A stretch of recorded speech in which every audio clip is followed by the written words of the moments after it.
It was one of those quiet afternoons at a small-town diner, the kind of place where everyone knew everyone's name. But that peace was about to shatter. The moment she walked in, the air shifted. The woman in the expensive black coat, diamond earrings catching the light, and an expression colder than winter itself. She didn't need to say a word, her presence alone made the waitresses nervous, the cooks peek through the kitchen door, and the manager straighten his tie. Everyone knew who she was, Veronica Steele. The billionaire investor who could buy or ruin a business with a single phone call. And she wasn't known for kindness. She was known for making people cry.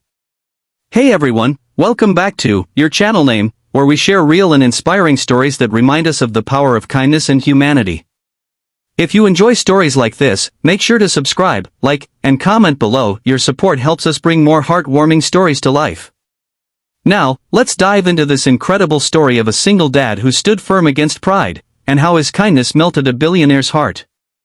The lunch rush had just died down at Maple and Main Diner, a cozy little spot in upstate New York. Sam Parker, a single dad in his mid-30s, was cleaning up after a long shift.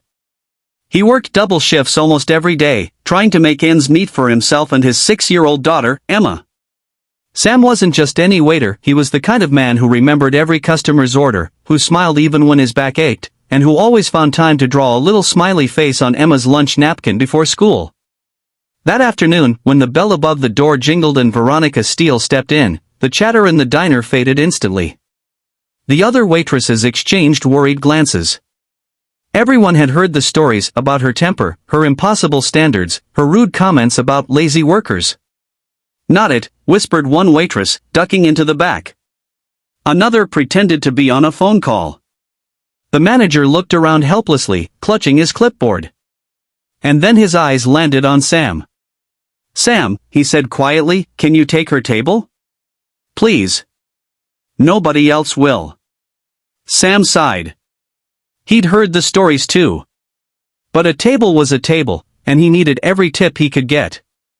He wiped his hands, adjusted his apron, and walked over with his usual warm smile. "Good afternoon, ma'am. Welcome to Maple and Main.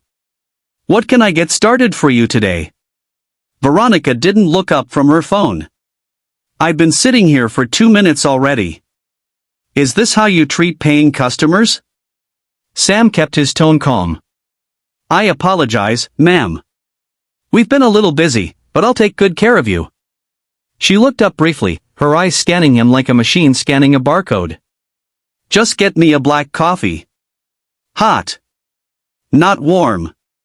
And make sure it's in a proper cup, not one of those chipped ones I saw at the next table." "Yes, ma'am," Sam replied, heading toward the counter. The other staff peeked around the corner, whispering. "She's even worse in person," one said. "Poor Sam," another muttered. But Sam didn't let it bother him. He'd dealt with rude customers before. What mattered most was how he handled it. When he brought the coffee, Veronica was still on her phone, barking orders at someone on the other end. "I don't care what it costs," she snapped. "Just get it done. If they can't deliver by tomorrow, fire them." Sam set the cup gently in front of her. "Here you go, ma'am. Careful, it's hot." She barely nodded. For the next few minutes, Sam checked on his other tables, refilling drinks, clearing plates, and joking with a group of old regulars. When he came back to Veronica's table, she frowned. "This coffee tastes burnt," she said sharply. "Do you even know how to brew coffee here?" "I'm sorry you don't like it," Sam said softly. "Would you like me to make you a fresh one?" "Obviously," she hissed. "And make sure the cup is clean this time." Sam nodded again, without a hint of irritation. He brewed a new cup, tested the temperature, and brought it back. As he set it down, he noticed something. Her hands were shaking slightly. Beneath her designer coat and perfect hair, there was something else in her eyes, exhaustion. "Is everything okay, ma'am?" he asked quietly. She blinked, startled by his tone, not fear, not sarcasm, just genuine concern. "Excuse me? You seem tired. Long day?" For a moment, she stared at him as if no one had ever asked her that before. Then she scoffed. You wouldn't understand. Maybe not, he said gently. But I know what long days feel like. He turned to leave her in peace, but she stopped him. Wait, she said suddenly. What's your name? Sam. You have a daughter, don't you? She asked, noticing the small crayon drawing pinned inside his apron pocket, a stick figure of a man and a little girl holding hands. Sam smiled. Yeah. Emma. She's 6. My little sunshine. Veronica didn't reply. She just looked down at her cup and muttered, must be nice. Over the next half hour, something shifted.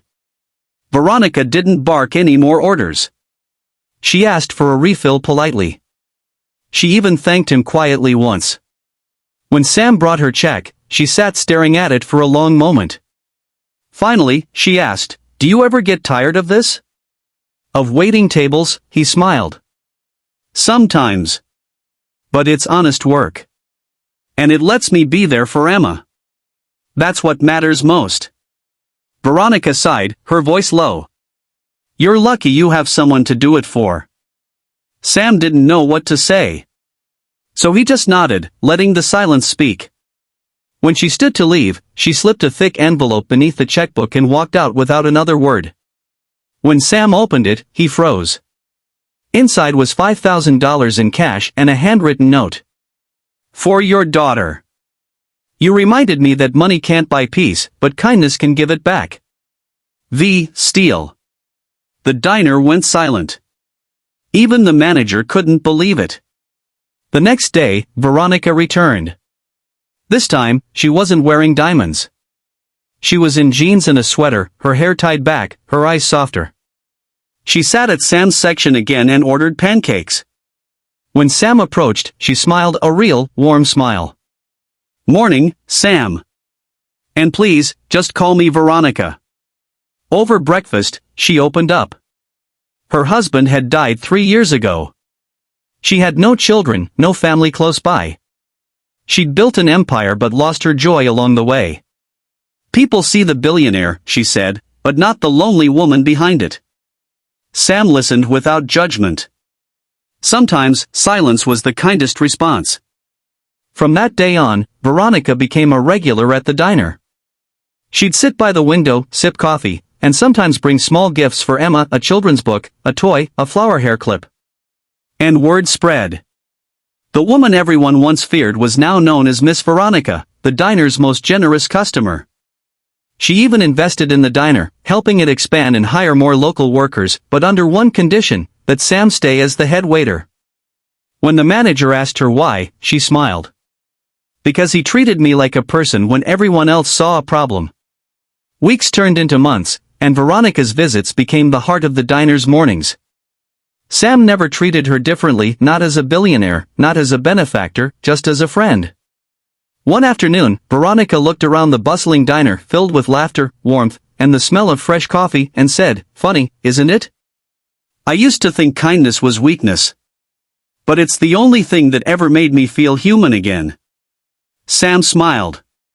"Kindness doesn't cost much," he said. "But it changes everything." And that's exactly what it did.